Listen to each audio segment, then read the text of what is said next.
Hello, good morning, and welcome back once again. So, after completing chapter number one, okay, which is almost a theoretical one, and before I proceed to the new lesson, I hope કે તમે આખું chapter જે છે એ properly reading કર્યું હશે, બરાબર? Basic terms ખાસ કરીને. Now, second chapter is also divided into two parts, like first chapter, dual effect of transactions and types of accounts. In બે પાર્ટની અંદર આ ચેપ્ટર્સ ડિવાઈડ થઈ ગયું, બરાબર? We know that the accounting system that we are learning is double entry accounting system. So as per double entry accounting system, every transactions will have two effect. એને two effect ને dual effect કહેવાય. Dual means two. તો એ two effects તમને ખ્યાલ હોવી જોઈએ, recognise કરતા હોવું જોઈએ. તો એ આ લેક્ચરમાં જ નહીં તમને સમજાવું, પહેલાં આ લેક્ચર્સમાં હું તમને ટ્રાન્ઝેક્શન્સ અલગ અલગ ટાઈપના કયા હોય એનો થોડો આઈડિયા તમને આપી દઉં.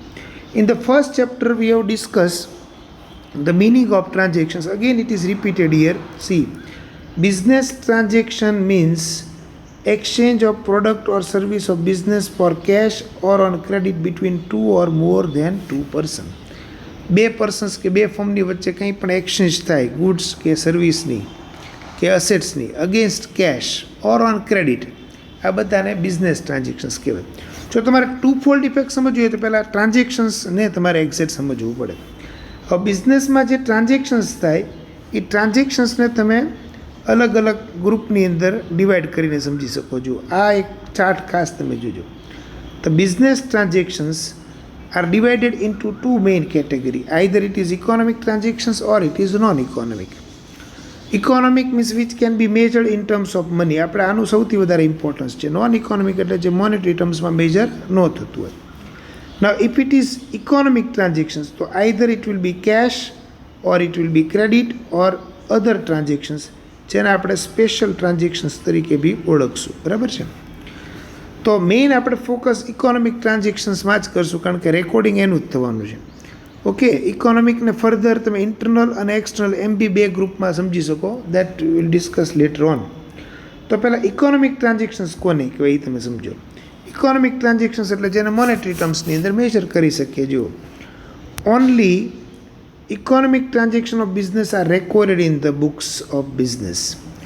Those business transactions are value of which can be measured in terms for cash, and where the exchange of money is cash to be made immediately or in future is called economic transaction.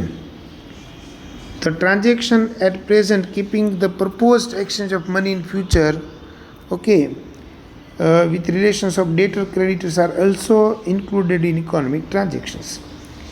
Economic transactions ક્યારે આપણે કહેશું? એમાં બે main characteristic હોય. એક તો exchange of cash for asset, goods or service. ક્યાં તો તમે અસેટ પરચેસ કરો છો and you are paying cash, or say you are purchasing goods and you are paying cash, or you are buying service and you are paying cash. And creditors of relationship, creations of relationship of debtor creditors. એવું જરૂરી નથી કે cash જ હોય. Sometime it is credit transactions also. તમે કોઈની પાસેથી ક્રેડિટથી goods purchase કરો તો બી ઇકોનોમિક ટ્રાન્ઝેક્શન જ કહેવાય, બરાબર? એટલે ઇકોનોમિક ટ્રાન્ઝેક્શન્સ તમે જુઓ કે it can be cash transactions, it can be credit or special. હવે કેશ ટ્રાન્ઝેક્શન્સ કોને કહેવાય? જુઓ, this transactions take place in three forms. એક તો cash. In this type of transaction, money is paid or received for the exchange of asset, goods or service. જ્યારે બી transactions થાય ત્યારે money એની અંદર ઇન્વોલ્વ હોય. ક્યાં તો money is received or money is paid, which is very very simple to understand. તમે stationery shop ઉપર જાઓ, એક બુક પરચેસ કરો and in return you pay money, તો it is a cash transactions. Okay, cash transactions for asset, એટલે asset તમે લો કે વેચો, કેશ પે કરો, રિસીવ કરો, ગુડ્સ લે વેચ કરો, કે સર્વિસ તમને મળે, કે તમે કોઈને રેન્ડર કરો અને કેશ ઇન્વોલ્વ હોય, આ બધા કેશ ટ્રાન્ઝેક્શન્સ કહેવાય, બરાબર? નેક્સ્ટ તમે જુઓ ટ્રાન્ઝેક્શન્સ ઓફ રિસીવેબલ્સ એન્ડ પેએબલ્સ. આને આપણે ક્રેડિટ ટ્રાન્ઝેક્શન્સ બી કહી શકીએ, બરાબર? સોરી, કેશની અંદર અત્યારે રિસીવેબલ પેએબલ્સ એટલે તમારે કોઈની પાસેથી લેવાના હોય પૈસા અને that money is received. any amount which is outstanding to pay for assets, goods or service acquired in the past is known as payable. These are paid in present. Any amount which is outstanding to receive for assets, goods or service provided in the past is called receivable. These are received in present. In short, if amount is payable in the past, now it is paid, then it is called cash transaction. If amount is outstanding to be received, now it is received, then it is also called cash transaction. બરાબર. હવે credit transactions, તો credit પી એકદમ simple છે કે તમે stationery shop ઉપર જાઓ અને that person is known to you, you are buying a books of સે 100 rupees, you don't have money, so you are just requesting him that I will pay after 2-3 days, and he is allowing you to buy. So for that businessman, the transaction is not a cash transaction, but it is considered as credit transaction. So in this type of transaction, money is not paid. હવે હું બુકમાંથી જોઉં છું, જો money is not paid immediately for purchase, sales, transactions of assets, goods or service. Money for those purchase sale is to be paid in future. However, exchange of asset, goods or service is made in present. Okay, accounts are settled in future. So from these transactions, relations of debtor creditors comes into existence. આ એક ખાસ પૂછાય છે કે કયા ટ્રાન્ઝેક્શન્સની અંદર ડેટર creditor relationship આવે, તો કે ક્રેડિટ ટ્રાન્ઝેક્શન્સ હોય તો. બરાબર. ચલો, તો કેશ અને ક્રેડિટ આ બે મેઇન થયા. પછી તમે થર્ડ જો અધર ટ્રાન્ઝેક્શન્સ. અધર ટ્રાન્ઝેક્શન્સને as I said we will denote this other transaction by special transaction, અને આપણે સ્પેશિયલ ટ્રાન્ઝેક્શન્સ બી ઓળખશું. બરાબર. તો એક સિમ્પલ ડેફિનેશન તમે જુઓ, the transactions that do not fall in the above mentioned two type are special transactions. એટલે કે which are neither cash nor credit, they are considered to be special transactions. These are neither cash nor credit, these are special transactions. These transactions are recorded in the books. આ બિઝનેસના transactions છે એટલે recording તો થાય જ. For example, goods destroyed in accident, theft of goods, goods given for donation, goods given for advertisement, asset and defective, etc., etc. So these all transactions are business transactions, but they are neither cash nor credit, so therefore they are called as other transactions, or in other words say special transactions. બરાબર. તો economic transactions, again I am repeating, it can be cash, credit or special.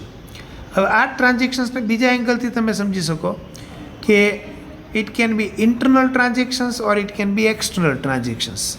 Now what is internal transactions?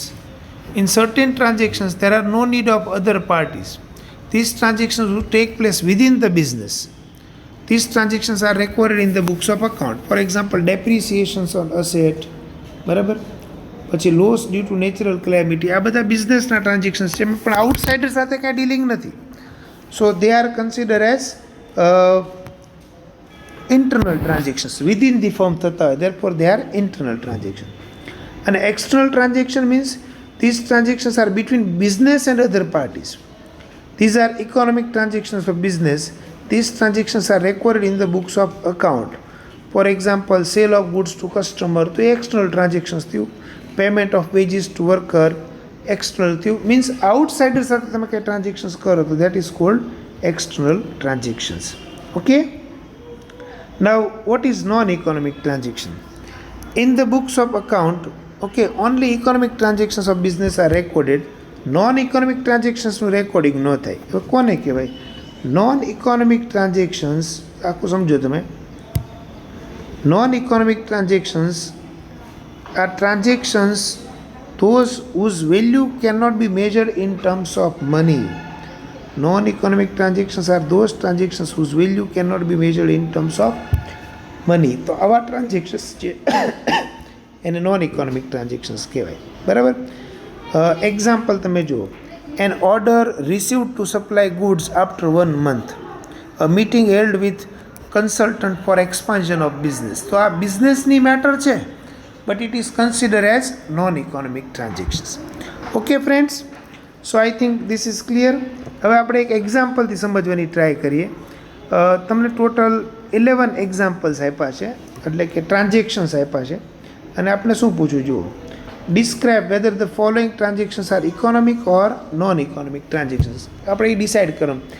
Economic એટલે which can be measured in terms of money, non economic એટલે which can not be measured in terms of money. આટલું માઇન્ડમાં તમે રાખો. Okay, એકદમ simple છે. હું સોલ્યુશનમાં લઈ જાઉં છું એટલે ત્યાંથી હું સમજાવી શકું તમને. ઓકે, પહેલું જો અસેટ પરચેસ ફોર 10,000, તો અસેટ પરચેસ કરીને મતલબ કેશ ગઈ હશે કે નહીં? So it is economic transactions of business and economic kહેવાય because cash is paid against asset. Second, asset purchase from Radha for 12,000 on credit. તો amount is payable in future, but આપણે transactions તો અત્યારે થયું જ છે, આપણે અસેટ પરચેસ કરી. સો ડેટર creditor relationship એક્ઝિસ્ટન્સમાં આવ્યું તો it is economic transaction.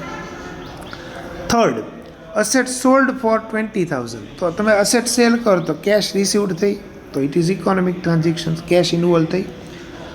Fourth, asset sold to Meera for 22,000 on credit, તો again there is a debtor creditor relationship, so it is again economic transaction. 8,000 paid for wages, next transaction, તો cash is paid, economic transaction. 9,000 received for rent, cash is received, economic transactions. Liability of 15,000 settled, cash is paid, economic transactions. એકદમ simple છે. તમે જુઓ, receivable of 18,000 is received, again cash is received, economic transactions થયું 8 સુધી. Okay friends, તો mostly તમે જુઓ કે either cash is received or paid or there is a debtor creditor relationship. હવે 9th તમે જુઓ, ટ્રાન્ઝેક્શન્સ નંબર 9, એની અંદર તમને શું અલગ લાગે છે? An order is received to supply goods of rupees 10,000. So here we simply received order, we have not supplied any goods. Okay, we have not received any money. તો આ ટ્રાન્ઝેક્શન્સને કેવું કહેવાય? નોન ઇકોનોમિક ટ્રાન્ઝેક્શન્સ કહેવાય. 10th, a planning is made to buy one asset. Again ખાલી planning કર્યું. Planning તો આખા દિવસ આપણે ઘણા બધા કરતા હોય, બરાબર? બિઝનેસની અંદર ઘણા બધા પ્લાનિંગ થતા હોય. તો એમાં કંઈ there is no exchange of money, so again it is consider as non economic transactions. Okay friends, અને last one, to enhance sales for discussion a meeting is arrange with salesmens. આવી meeting તો businessman ઘણા બધા કરતા હોય. તો here again neither cash comes in goes out, તો it is consider as non economic transaction. Okay friends, so we discuss around 11 transactions, અને એમાં કયું ઇકોનોમિક કહેવાય અને કયું નોન ઇકોનોમિક કહેવાય, that we discuss in this lecture. Now in next lecture I will explain કે cash credit transactions કઈ રીતના આઈડેન્ટિફાય થાય. So wait for the next video. Thank you.